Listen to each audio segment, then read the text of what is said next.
nashukuru Mungu. Facebook ile inayoingia ni mshahara wa mtu.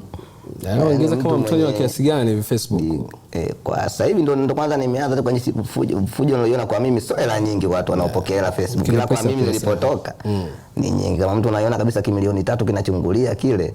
Acha bwana, kwa mwezi kwa mwezi. Maana akaunti yangu ndo kwanza ina mwezi. Nataka kutoa kwa mara ya kwanza mwezi huu unaoingia au wa pili ndo naweza nikaanza kutoa sasa. Kumbe mambo yanalipa huko Facebook. Kilimo cha matikiti sasa keka pembeni. Sasa watu wanatuambia eti tukalime. Hivyo najua msingi wa kulima.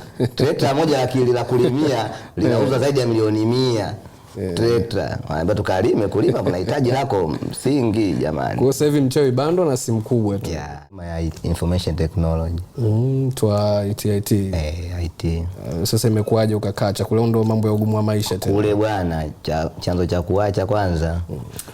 Mimi wagani mtu napenda sana kujiajiri. Mimi kuajiriwa ni mgumu. Nashindwa zile pilika-pilika. Nishakufanyaga kazi mwezi mmoja ya IT ndio nalipwa mshahara 300,000, lakini hivi ninavyoamka nini na nini. Kwa kabla hata hivi mimi na ofisi yangu ya IT natengeneza simu, kompyuta. Huo mwezi napataga natengeneza hela zaidi ya hiyo. Kwa niliachaga muda ndo kanajiajiri tu mwenyewe. Kwa pia ni fundi simu. Hata hapo nimetoka ofisini kwangu.